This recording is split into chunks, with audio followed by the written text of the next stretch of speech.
क्या वो शरीर धारण करके मनुष्य बन सकता है? कुछ वैसा ही प्रश्न, लेकिन भावना विनम्र है। जिज्ञासु भाव से पार्वती जी अपने पति भगवान शिव से कह रहे हैं, जो नपतने तब ब्रह्म की मैं नारी बिरहे मति भोर, देख चरित महिमा सुनत भ्रमत बुद्धि अति मोर। अगर वे राजा के पुत्र हैं तो फिर ब्रह्म कैसे? और यदि ब्रह्म है तो फिर राजा के पुत्र कैसे? नारी विरह मति भोर। स्त्री के विरह में उनकी बुद्धि इतनी भोरी क्यों हो गई? उनके चरित्र, उनकी कथाएं, उनकी महिमा प्रभु जब मैं आपके मुख से सुनती हूं तो महिमा सुन करके और सती के जन्म में उनके चरित्र को देख करके मेरी बुद्धि छोटी पड़ गई, मैं उनके प्रभाव को जान न पाई। इसलिए आप हमें बड़े प्रेम के साथ इस दासी को समझाइए। जो अनी है व्यापक विभू को, कहु बुझाय नाम मोहि सो। अगर वो ब्रह्म है, व्याप्त है, चराचर में समाये हुए हैं, तो फिर उनका नाम क्यों? क्योंकि ब्रह्म का कोई नाम नहीं होता। न नाम रूपे गुण दोष एव वा। ब्रह्म का कोई शरीर नहीं होता, ब्रह्म का कोई नाम नहीं होता, ब्रह्म का कोई रूप नहीं होता, ब्रह्म में कोई गुण नहीं होता, ब्रह्म में कोई दोष नहीं होता। तो फिर आप राम राम क्यों जपते हैं? अगर ब्रह्म है तो फिर उनका नाम राम क्यों है? ये मुझे समझाइए। मेरे प्रश्न को हे प्रभु मुझे अज्ञान समझ करके अपने हृदय पर मत लीजिए। एक बात मेरी समझ में आती है कि तनिक भी यदि कोई जानकार होने का अभिमान करता है तो भगवान की कथा उसका कल्याण नहीं करती। मुझे अज्ञान समझिए, अपने चरणों की दासी समझिए और हमें ये प्रसंग, ये कथा सुनाइए। प्रभु मैंने वन में उनकी प्रभुताई देखी थी। जिस समय मैं परीक्षा लेने गई तो मैंने देख लिया था, मैं बन दीख राम प्रभुताई। लेकिन आपसे अत्यधिक डर के कारण मैं सती के रूप में व्यक्त नहीं कर सकी। मैं एक निवेदन करूं, आप बहुत जानकार हैं, लेकिन यदि कहीं आपके जीवन में गलती का दरवाजा लगा है तो आप वो सत्य बात भी कभी बता नहीं पाएंगे, निर्भीक होकर नहीं बोल पाएंगे। है? तो यद्यपि हमने राम जी की प्रभुता देखी थी और एक नहीं, हमने अनेक राम, अनेक लक्ष्मण, अनेक जानकी एक ही रूप से उत्पन्न होकर के उनके दर्शन किए थे। लेकिन अति भय विकल, अत्यधिक भय के कारण विकल होने के कारण मैंने उनकी वो महिमा, उनकी वो प्रभुता, हे स्वामी, तुम्हें बताई नहीं। लेकिन फिर भी मेरा मन इतना मैला है कि आज तक हमें बोध नहीं हुआ और मैंने उस गलती का परिणाम भी प्राप्त कर लिया। लेकिन पिछला वाला जो विमोह है वो अब मेरे मन में नहीं है। मेरी रुचि है कथा पर, मेरा प्रेम है कथा पर। बड़े पवित्र राम जी के चरित्र हैं स्वामी, उन चरित्रों को आप गाएं, आप कहें और मैं सुनूं। तो अम्बा पार्वती ने हाथ जोड़ करके ये प्रार्थना की और कहा, मैं आरत भाव से पूछ रही हूं आपसे, भगवान शिव इतनी चर्चा करने के बाद जब कुछ नहीं बोले तो अम्बा पार्वती पुनः बोल उठी, क्योंकि क्रम तो जारी था। तो पुनः प्रसंग पर आती है पार्वती। ये तो पिछली बात थी, क्योंकि पिछले जन्म के संस्कार भी हमारे स्वभाव पर कुछ न कुछ प्रभाव रखते हैं। लेकिन इस जन्म में पार्वती के रूप में क्या पूछ रही हैं, तो तुलसी बाबा वर्णन करते हैं। प्रथम सुकारण कहऊ विचारी और निर्गुण ब्रह्म सगुण बपुधारी। पहला प्रश्न पार्वती जी कर रही है कि हमें वो कारण बताइए जिस कारण से वो निर्गुण ब्रह्म सगुण शरीर बना करके अवतार लेता है। पुनि प्रभु कहवा राम अवतारा और बाल चरित पुनि कहू उदार। वो निर्गुण सगुण कैसे बनता है, एक प्रश्न तो ये है।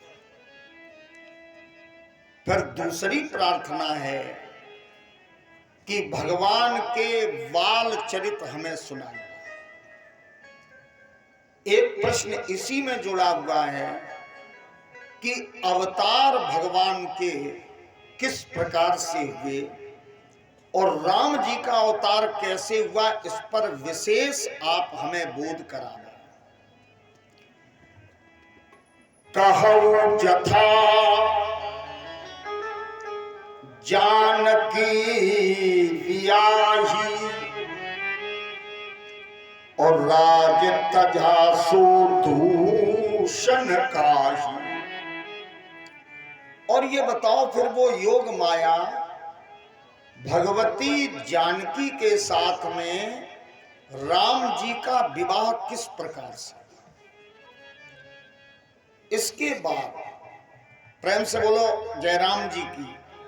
अब इसमें आप एक चिंतन करो कि अगर पार्वती जी को प्रेम नहीं है तो क्रमबद्ध तरीके से ये प्रश्न कैसे कर रहे हैं। अगर कथा की जानकारी नहीं है तो पार्वती जी कैसे पूछ रही हैं कि जानकी का विवाह कैसे हुआ है। स्पष्ट मर्म भी खुला, कहऊ जथा जानकी दिया।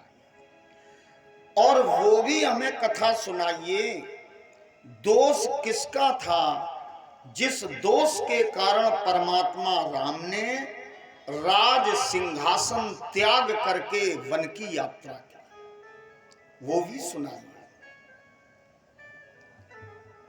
बन बस कीन है चरित्र अपारा। सुना है वन में उन्होंने बड़े अच्छे अच्छे सुंदर सुंदर दिव्य चरित्र किए, अपार चरित्र किए। कहु नाथ जिम रावण मारा,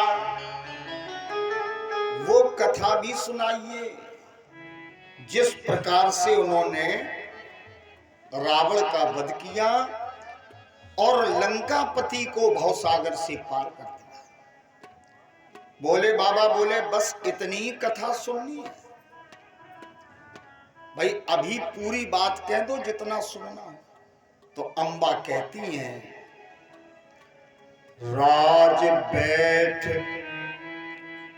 कीन्ही बहुलीला, और सकल कहु शंकर सुखसीला।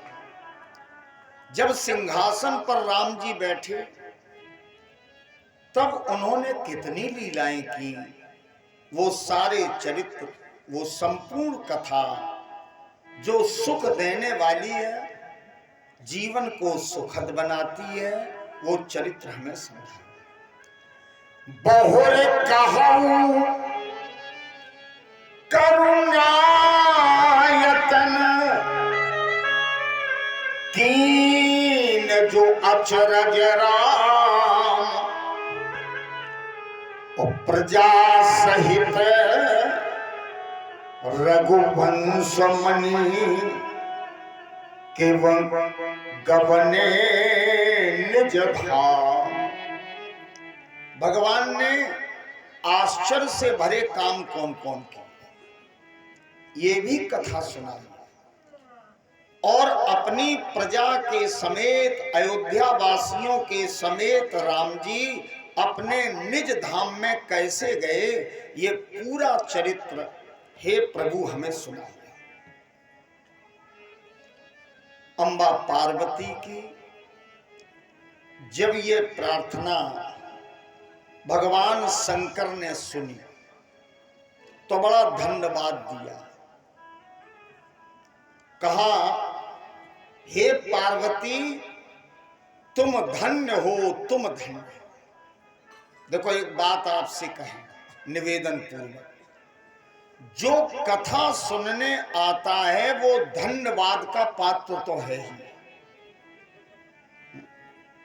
धन्य धन्य गिरिराज कुमारी, पार्वती तुम धन्य हो, तुम धन्य। क्योंकि अम्बा पार्वती के प्रश्नों में कोई छल नहीं, भगवान शंकर के ज्ञान को जांचने का कोई भाव नहीं, केवल सुनने की इच्छा है। भगवान शंकर जैसे ही प्रसन्न हो गए, सुनते ही प्रसन्न हो गए, और जैसे ही भोले बाबा प्रसन्न हुए तो अपने आप पूरी राम कथा भगवान शंकर के हृदय में आ गई। प्रेम से बोलो जय राम जी। कथा हृदय का विषय है, कथा बुद्धि का और ज्ञान का विषय नहीं है। यहां तुलसी एक बात लिखते हैं बड़ी सुंदर, हर ही रामचरित उर आए, प्रेम पुलक लोचन जल छाए। कथा कोई याद नहीं कर सकता। देखो ये अनुभव भी मैं आपको कुछ साझा कर रहा हूं। कथा कोई याद नहीं कर सकता, कथा पढ़ने के बाद भी नहीं आती। वो तो जब भगवान की कृपा होती है तो भगवान अपने चरित्र जिसको समझते हैं उसके हृदय में सीधे प्रविष्ट करा देते हैं। किसी ने प्रश्न किया कि ये कैसे प्रवेश करते हैं, भक्त के हृदय में भगवंत के चरित्र कैसे आ जाते हैं। तब तुलसी ने ये सुंदर चौपाइयां मानस की हम लोगों के बीच रखी। आइए हम लोग सुनते हैं। उमादारु जोशित की नाई, जय सिया रामा जय सिया राम, जय सिया रामा जय सिया राम, जय सिया रामा जय सिया राम। उमादारु जोशित की नाई, जय सिया राम जय जय सिया राम, जय सिया राम जय जय सिया राम, जय सिया राम जय जय सिया राम।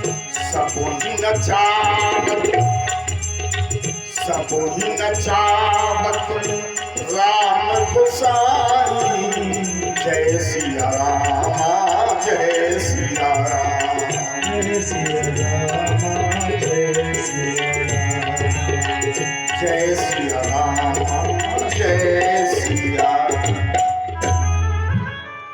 भगवान में इतनी सामर्थ्य है कि जैसे एक मदारी नचाता है लकड़ी की नारी को, वैसे राम की माया और राम जी मिल करके जीव को कर्म की डोरी में बांध करके नचाते हैं। अम्बा पार्वती बोली, प्रभु क्या सरस्वती भी नाचती है? सरस्वती की जब तक भक्त पर कृपा नहीं होती तब तक भक्त भाषा का प्रयोग कर नहीं सकता, वाक्य विन्यास उसके अशुद्ध हो जाएंगे, गलत हो जाएंगे। तब भगवान शिव कहते हैं पार्वती से, देवी सरस्वती को भी बुला करके राम जी भक्त के हृदय में नचा देते हैं। शारद दारु नारी सम स्वामी, और राम सूत्रधर अंतर्यामी। राम कौन है? सूत्रधार है। और कठपुतली का खेल देखा है तो सूत्रधार जैसे कठपुतली को नचाता है, वैसे शारदा रूपी कठपुतली को राम जी अपनी शरण में रहने वाले भक्त के हृदय में नचाते हैं। करें कृपा यही पर जिय जानी, कभी उर अजिर नचावही बानी। बानी कहते सरस्वती, जिस पर वे कृपा करते हैं सरस्वती उनके प्रिय भक्त के हृदय में स्वयं भगवान की कृपा से नाचने लगती है। और मैं एक निवेदन करूं, बाबा तुलसी कहीं पढ़ने नहीं गए, सूरदास जी कहीं पढ़ने नहीं गए, कबीर दास जी कहीं पढ़ने नहीं गए, संत तुकाराम कहीं पढ़ने नहीं गए, लेकिन राम जी की कृपा ने इनके हृदय के आंगन में सरस्वती को नचा दिया है। तो आज बहुत से विद्वान पढ़ लिख करके इनके ग्रंथों पर शोध करते हैं। प्रेम से बोलो जय राम। जैसे ये बात सुनी, यमन वगैरह लगाओ कुछ।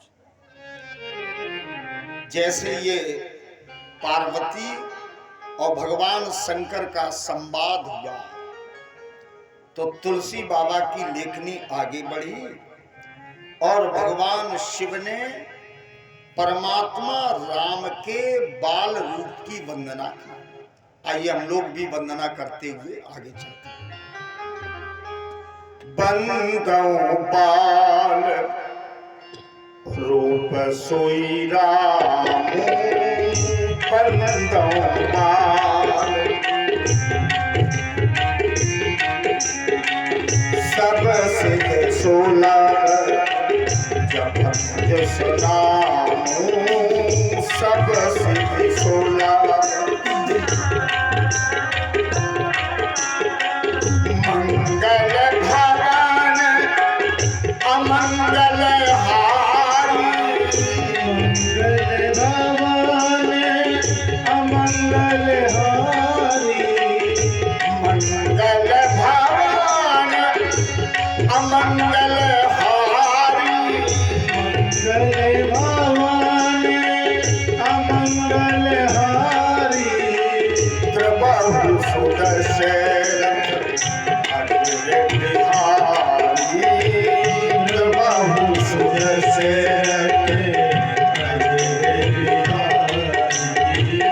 प्रभु सुदर्शन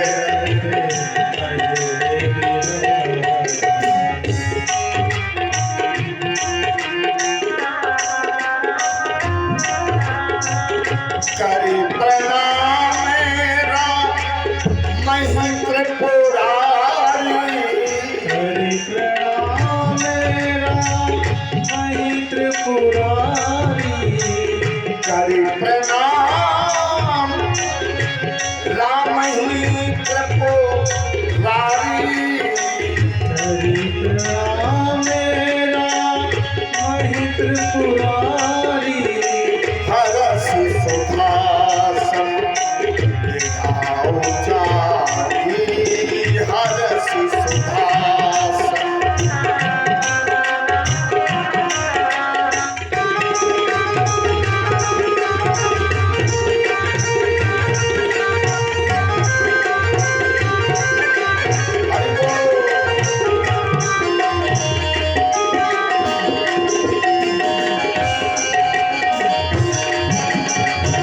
हरसि सुखासन गिराओ जारी, हरसि सुखासन।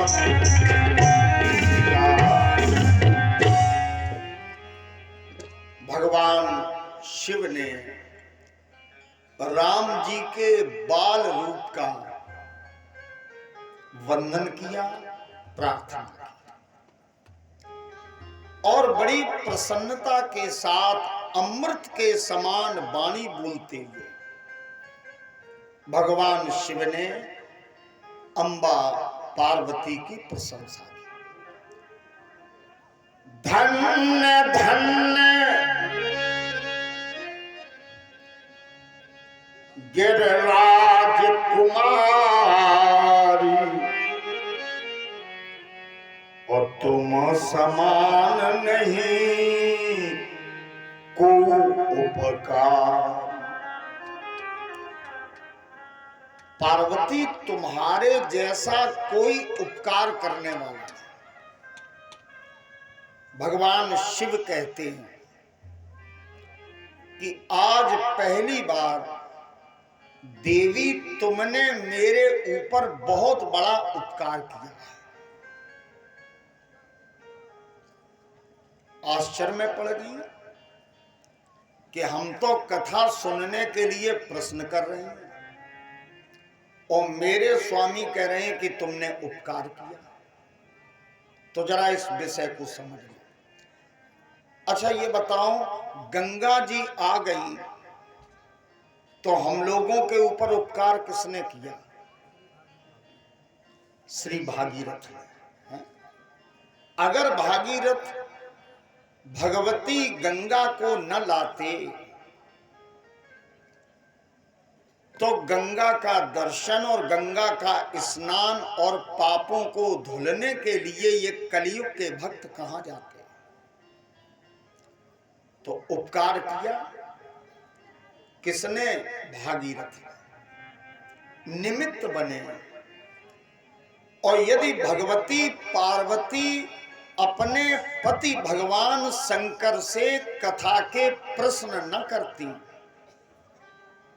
तो ये कथा गंगा में गोते लगाने का अवसर हम लोगों को प्राप्त न होता। इसलिए भगवान शिव कहते हैं कि देवी तुमने बहुत बड़ा उपकार किया है। पूछो रघुपति कथा प्रसंगा। भगवान राघवेंद्र सरकार की कथाएं और उनके प्रसंग पूछे हैं। सकल लोक जग पावनी गंगा। प्रेम से बोलो जयराम जी की। अच्छा, एक प्रश्न है मेरा। भागीरथ जो गंगा लाए, वो गंगा जी क्या आंट में आ सकती हैं? अच्छा, रनिया में आ सकती हैं वो गंगा? वहां तो जाना पड़ेगा, तभी स्नान मिलेगा। लेकिन पार्वती जी के उपकार के द्वारा लाई गई कथा की गंगा तो आंट में भी बह रही है। जहां बैठ जाएं संत भगवान की चर्चा करने लगे, गंगा कथा की वहीं बहने लगती है। तो वो गंगा जग पावन नहीं है, लेकिन ये गंगा, कथा की गंगा, जग पावनी गंगा है। अच्छा, एक और तुलना करा। हमारे यहां एक श्लोक बोला जाता है कि वे गंगा कलयुग में ही विशेष प्रभाव रखती है। कृते तु नैमिष क्षेत्रे, सतयुग में नीम सार का सबसे अधिक महत्व है।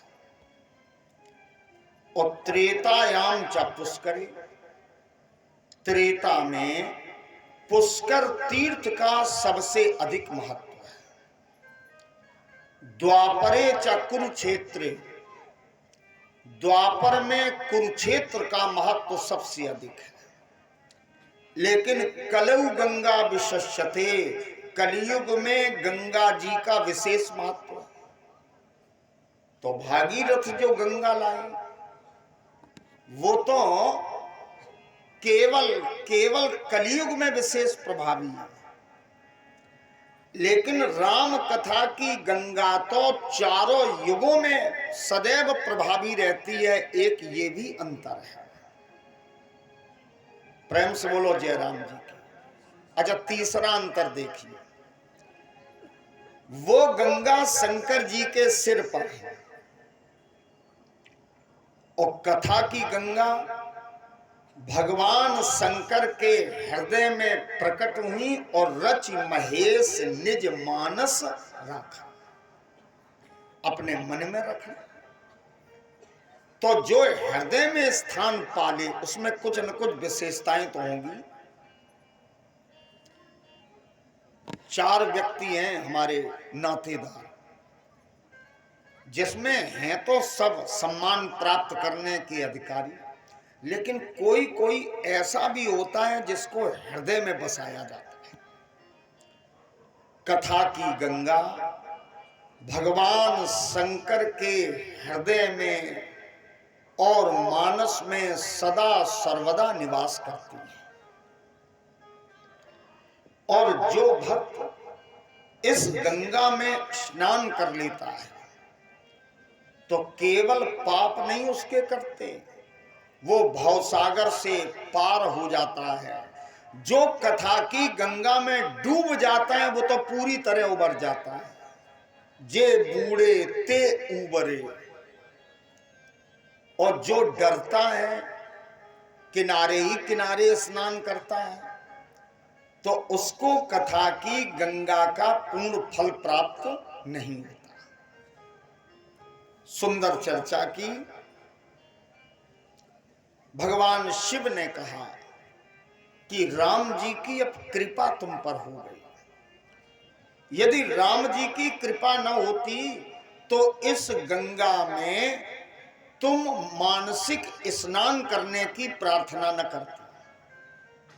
मैं एक निवेदन करूंगा आपसे, जिसके जिंदगी के पुण्य नहीं है, जिसमें जरा भी कालिमा है, जरा भी पाप है, जरा भी दोष है, वो कभी भी कथा की गंगा में स्नान नहीं करता। उसको तो जड़ता का जाड़ा लगता है और तुलसी कहते हैं जड़ता जाड़ विषम ज्वर लाए। और चला तो गया गंगा के किनारे तक, लेकिन गयेऊ न मज्जन पाई अभागा। वो वहां गया लेकिन स्नान नहीं करता। तो कथा की गंगा में तो वही आता है स्नान करने, जिस पर मर्यादा पुरुषोत्तम राघवेंद्र सरकार की बड़ी कृपा है। भगवान शिव ने विस्तार से चर्चा की। वो कान नहीं है जिसने भगवान की कथा न सुनी। और वर्णन करते हुए कहते हैं, एक चौपाई में सुनते इस बात, जिन हरि कथा सुनी नहीं काना, जिन हरि कथा सुनी नहीं काना, जिन हरि कथा सुनी नहीं काना, जिन हरि कथा सुनी नहीं काना, श्रवण राम अहि भवन समाना, श्रवण राम अहि भवन समाना, श्रवण राम अहि भवन समाना, श्रवण राम अहि।